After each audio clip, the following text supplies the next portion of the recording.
Joe Biden did a commemorative event for 500,000 American lives lost to COVID-19. Obviously, that is a massive tragedy. Every one of those lives lost is indeed a tragedy. And the goal here was really twofold. One was for him to demonstrate empathy. As you will see, this is the Biden line, right? This is the line all throughout the campaign, is that Donald Trump had no empathy, but Joe Biden is a man of empathy. And this is what the media like about him, is that he is capable of emoting. I mean, that is his, right, it's his thing. Now, I'm not saying it's not genuine. Sure, I'll give him that. I'm sure that a lot of his emotion is genuine. That's fine. Emotion doesn't happen to solve problems. Very often, emotion gets in the way of solving problems, and I don't judge presidents on how much empathy they have. I judge presidents on how well they do in doing the things they are supposed to do. I don't care whether my plumber has empathy. I don't care whether my lawyer has empathy, and I don't care whether the president has empathy. I've been clear about this since the get-go. In fact, there are good studies to show that sympathy is useful in politics because it allows you to think about a wide variety of people who are not you, but empathy is actually a problem. Empathy is where you put yourself in somebody else's shoes. Sympathy is where you sympathize with somebody else's positions. Empathy makes you elevate certain people above other people because you're empathizing with them, right? So empathy can actually be a problem in politics. There's a great book called Against Empathy by a psychologist all about this, about how in politics it's kind of a problem. In any case, Joe Biden does this event, and in the middle of the event, he basically is, the goal of the event is not only to demonstrate empathy, but then to suggest that people who disagree with his agenda, that people who don't agree with the way he's approaching policy are non-empathetic. Right? That is what politics usually is trying to create a level of moral superiority for yourself and make your opponents seem morally inferior. So Joe Biden does this event, and he says, for example, it's time to end the politics and the misinformation. Okay, as we've been talking about for weeks at this point, Joe Biden has been a chief purveyor of COVID misinformation since his accession to the office of president.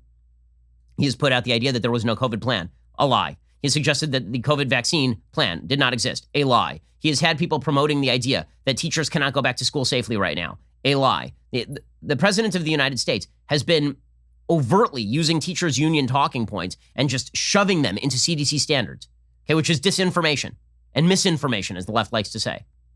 Okay, but here is Joe Biden nonetheless saying that his opponents are the ones who are promoting politics and misinformation. He's the president. He doesn't get to do this routine anymore. Now's the time for you to actually do your job. We must end the politics and misinformation that's divided families, communities, in the country. It has cost too many lives already. It's not Democrats and Republicans who are dying from the virus. It's our fellow Americans. It's our neighbors, our friends, our mothers, our fathers, our sons, our daughters, husbands, wives. We have to fight this together as one people, as the United States of America. Okay, that is such a string of platitudes. What does that mean? What does that mean? Can we get specific here? If people are saying that you should go out and you should congregate with other people and there's no risk of COVID without vaccination or anything, and that you should not wear a mask and not socially distance, yeah, that's going to spread the virus. Okay, so if you say that, then that would be, and you say it's not going to spread the virus, that's misinformation. But if we are talking generally, as Joe Biden says, that misinformation is the cause of the virus spreading, I noticed something, which is that Andrew Cuomo, your favorite governor, literally lied to the American people, to his own constituents, to the families of people who died. He lied to his fellow Democratic legislators, and your administration won't even say that. And then you have the temerity to get up at one of these events and say something like, we have to stop the misinformation and the politics. I don't believe you. I don't believe that you are interested in that, President Biden. I wish that I believed you, but I don't. But again, the goal here is just to get the media to cry over him, which he did successfully. Here was CNN's John King saying, he's empathetic. That's really the thing that matters, is the empathy. You know what I noticed is actually more important than the empathy? Reopening the schools and getting people the vaccines they need. And also not telling people that the vaccine is not going to allow us to get back to regular life. You want to talk about putting out misinformation? How about the idea that we believe that you're going to transmit the virus at the same rates whether or not you get the vaccine? Okay, that suggestion has been put out there. It is absolutely evidence-free. That's misinformation. The vaccine does lower not only your risk of death to something like 99%, your risk of death goes down, your risk of serious illness goes down by like 95%, but also your risk of transmission goes down by something like 90%, according to the latest studies. It's misinformation to suggest otherwise. But we don't care about that. All we care about is that Joe Biden is a caring person. He cares about you. Right? Here's the thing. Let me just tell you a little secret. Joe Biden may be a caring person.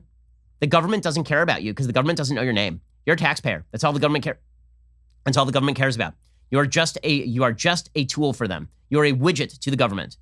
Now, Phil Gramm, the former senator from Texas, he was once told in a hearing that by some witness that witness cared about his children. And Phil Gramm said, really? What are their names? That is exactly how you should respond. When someone from the government says, I care about you, your first response should be, no, you really don't. You care about me in the same way that a plumber cares about me paying him to fix my toilet. Why should we pretend that our politicians are the most caring and wonderful of people when we all know that this is precisely the opposite? But again, you have to promulgate the notion that Joe Biden is full of empathy so that you don't catch on to the fact that he's actually full of shit. Here's John King from CNN.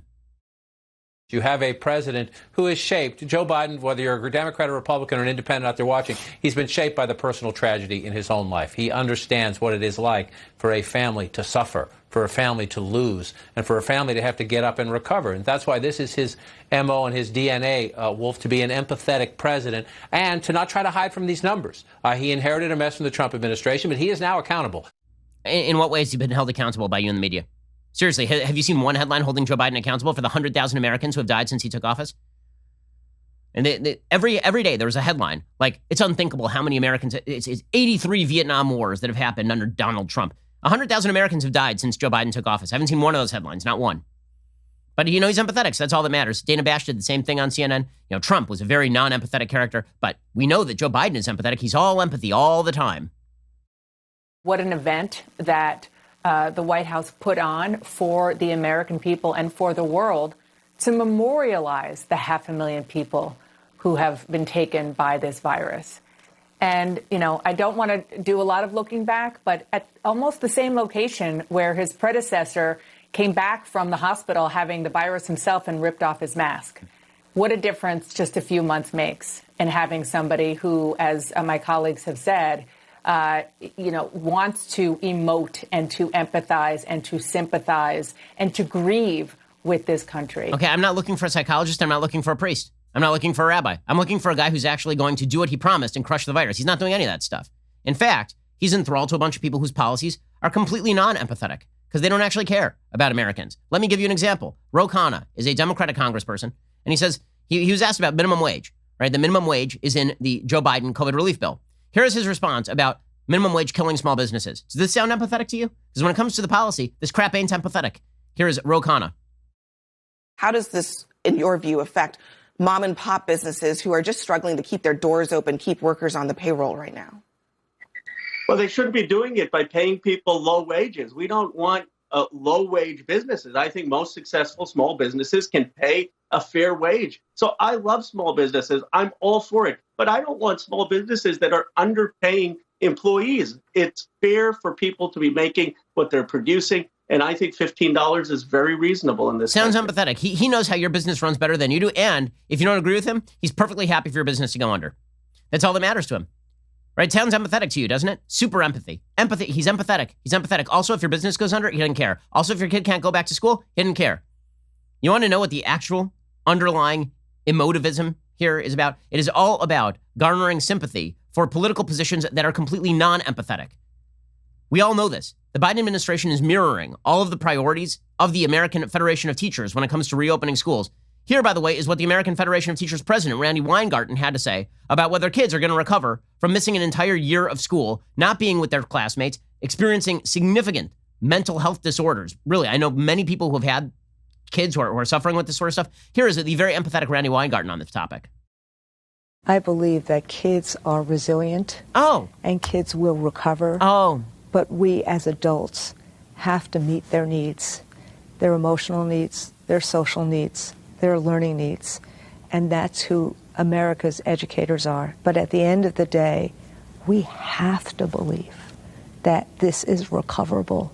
And we have to believe that virtually all our kids will thrive with the opportunities that we put before them. Okay, so what she just said is F the kids. Okay, let me translate that very quickly. She said F the kids. That's what that meant. Okay, so for all of the empathy and the emotivism, what it really comes down to when it comes down to policy, it's which constituency can I please today? Recognize this is true for all of your politicians, Democrat, Republican, all of them. Anybody who looks for, you want sympathy? Get a dog. You want empathy? Get married.